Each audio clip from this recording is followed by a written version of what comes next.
ada yang namanya kita juga melakukan taqarrub ilallah, mendekatkan diri pada Allah dengan cara kita berkurban. Tapi yang kita kurbankan yang diperintahkan Allah. Apa itu?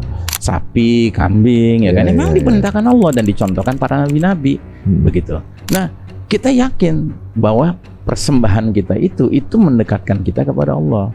Itu meningkatkan ketakwaan kita. Nah, begitu juga dengan mereka. Mereka beribadah kepada Baal, kepada iblis, kepada Lucifer atau apapun namanya gitu ya. Terus diperintahkan sama mereka untuk melakukan sesuatu. Ya kan? Nah, yang diperintahkan nggak mungkin amal soleh, nggak mungkin amal ibadah, tapi amal sayyi, amal buruk.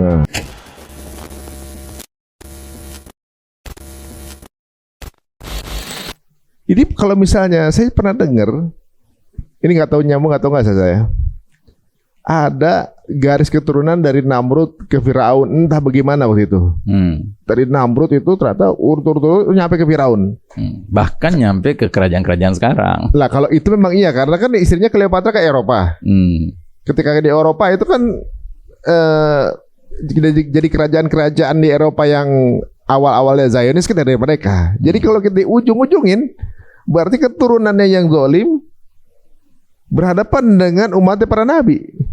Kalau memang iya urutannya ternyata nyambung gitu ya. Saya dengar dari satu kajian salah satu bahwa Firaun dengan Namrud itu ditarik ketemu bahwa mereka pernah satu garis gitu. Kalau memang iya, berarti itu adalah sebuah permusuhan abadi antara manusia dengan anak buahnya iblis. Iya. Berarti benar begitu, Ustaz? Iya. Jadi dan karena itulah Allah kemudian menyebutkan hanya ada dua hizib. Hizbullah, partai Allah, atau hizbus syaitan, partai syaitan.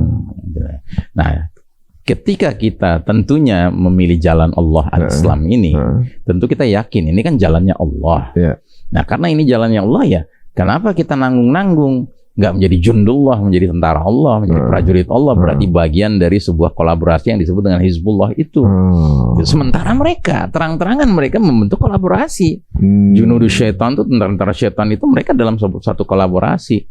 Makanya kan ada orang barat sendiri ketika membahas Epstein Files ini, dia bilang, ya sebenarnya para bilioner yang terlibat di dalam Epstein Island ini, gitu ya, mereka itu tentu akan mengajak yang sejenis dengan dia. Begitu. Dan ini kembali lagi ke hadis Nabi yang masyhur itu, al-arwahu junudun mujannada. Ruh-ruh manusia diciptakan kayak prajurit berbaris. Fama ta'arafa minha talaf wa ma tanakaru minha ikhtalaf. Mana ruh yang saling kenal dipertemukan, mana ruh yang saling mengingkari dipisahkan. Nah, kalau kita sudah memutuskan kita mau terus menerus ya ruh kita ini nyantol dengan Allah dan nggak mau kita goyang gitu kan, pasti dipertemukan dengan yang juga nyantolnya dengan Allah. Nah, ketika seseorang udah sampai ke tingkat baiat sama Baal gitu, baiat sama iblis sama setan, ya tentu dia dipertemukan dengan yang baiat juga, yang mau tunduk, sujud ya kan, bahkan sacrifice untuk Baal. Dan ini masalah sacrifice, masalah ibadah ini sama, kiri kanan tuh sama dalam pengertian begini. Kita menghamba pada Allah, kita menyembah pada Allah, kita beribadah mengikuti syariat Allah, begitu ya. Nah, kita yakin supaya kita dekat dengan Allah, kita kerjakan yang Allah suruh. Nah, Allah mungkin nggak menyuruh kita yang buruk-buruk, mungkin nggak mungkin. Pasti Allah nyuruh kita amal soleh atau amal ibadah kan gitu. Nggak ada tuh motong-motong bayi, ambil darahnya gitu, nggak mungkin kalau. Begini sebentar dulu sebelum sampai ke sana. Yang pasti semua yang diperintahkan Allah kan pasti amal soleh dan amal ibadah, ya kan? Nah, ada yang namanya kita juga melakukan taqarrub ilallah, mendekatkan diri pada Allah dengan cara kita berkurban. Tapi yang kita kurbankan yang diperintahkan Allah. Apa itu? Sapi, kambing, ya kan? Memang diperintahkan Allah dan dicontohkan para nabi-nabi, begitu. Nah, kita yakin bahwa persembahan kita itu mendekatkan kita kepada Allah, itu meningkatkan ketakwaan kita. Nah, begitu juga dengan mereka. Mereka beribadah kepada Baal, kepada iblis, kepada Lucifer atau apapun namanya gitu ya. Terus diperintahkan sama mereka untuk melakukan sesuatu. Ya kan? Nah, yang diperintahkan nggak mungkin amal soleh, nggak mungkin amal ibadah, tapi amal sayyi, amal buruk. Itu amal yang menimbulkan kemurkaan dari Allah. Gitu. Sebagaimana kita ketika nyembelih bismillah, kita nyembelih gitu kambing, itu bikin sebel gitu, setan tuh sebel nggak senang sama kita. Ketika kita menikah, akad nikah, qabil tuh nikah, ya kan, sesuai dengan syariat, itu setan tuh sebel.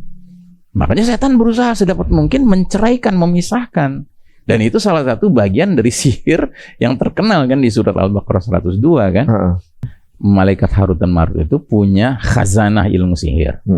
Tapi mereka selalu memperingatkan siapapun yang mau belajar sihir, ya, agar kalian tuh kalau mau belajar sihir, ya, kalian harus siap-siap jadi kufur. Fala takfur gitu. Jangan kalian kufur. Tapi kalau dia tetap mau belajar ya jadi kufur nantinya. Gitu. Dan salah satu ilmu yang sangat menonjol dalam ilmu sihir itu adalah yufarriquna bainal mar'i wa zawjih, memisahkan seorang laki-laki dengan istrinya. Nah, begitu. Dan bahkan kan ada hadis iblis sebagai panglimanya setan itu melakukan ronda gitu, ngecek anak buahnya gitu, apa aja yang dia kerjakan. Nah, dia tanya kepada yang satu, dia bilang saya tadi begini. Oke, bagus, terusin kerja kamu. Ada lagi kan, oh bagus kan, teruskan. Terus ada satu bilang, aku tidak meninggalkan seseorang kecuali aku pastikan dia menceraikan istrinya. Ini bagus, kamu deket-deket aku gitu. Jadi kalau yang bisa sampai memisahkan suami dengan istri itu sampai dijadikan al-muqarrabin gitu, orang-orang yang terdekat dengan panglima tertinggi. Gitu. Ya kan? Karena itu ininya besar, nilainya besar. Jadi pantesan menikah itu adalah udah setengahnya kita menjalankan seluruh ibadah. Din, ya, nisfuddin, separuh agama. Separuh gitu. agama Ya, gitu. Dan itu dibenci sama setan. Setan itu benci sekali. Mungkin kebencian itu begini, bisa jadi saya bisa salah. Misalnya suami berbuat baik dengan istrinya pahala gitu kan, senyum sama istrinya pahala. Kalau mereka menikah setiap hari senyum, pahala terus. Bukan hanya itu kaitan dari sudut baru suami istrinya, tapi kan dari suami istri itu berpotensi menimbulkan regenerasi kan? Anak-anak gitu. soleh, Bani Adam, anak-anak soleh gitu kan. Benci bener mereka. Makanya mereka senang kalau sebaliknya berzina gitu. Ya, karena berzina itu kan bikin kacau tuh, kacau kejelasan nasab rusak, ya kan? Kejelasan asal usul jadi rusak gitu. Itu mereka suka benar. Nah, salah satu yang menjadi campaign dari mereka ini kan, mereka menaikkan value-value sebagai bisnis juga itu zina, pornografi, obat-obatan terlarang, riba, segala macam itu, khamr semua, narkoba gitu. Biar kemudian ujungnya zina. Karena mereka butuh kuota banyak anak-anak di luar nikah yang nggak diambil orang tuanya untuk jadikan sacrifice. Ya. Jadi dia butuh kuota itu, jadikanlah gaya hidup zina ini adalah hal yang biasa. Jadi anak nggak kepake anaknya, buat pengorbanan. Makanya mereka benci banget sama Islam kali. Semua yang dijadikan urusan mereka untuk dapetin triliunan, untuk jadiin campaign buat menyembah kepada Tuhannya, diharamin sama Islam. Makanya Islam mungkin yang dimusuhin sama mereka tuh. Ya, itulah sebabnya kayak saya bilang tadi, begitu di Epstein Files ini terbit, ya kan, expose gitu kan. Saya termasuk yang bersyukur. Karena apa? Kita lebih mudah sekarang menerangkan kepada masyarakat dunia. Don't follow the leaders of the world today. Gitu. Kenapa? Karena mereka di belakang layarnya sedang declaring we are the true and official representatives of Satan, ya, yang sedang berkuasa di muka bumi ini. Kita mau gitu dipimpin sama setan. Kita mau tapi sekarang berarti kita sudah dipimpin iblis nih. Memang iya. Secara kebijakan. Betul. Oke. Gitu.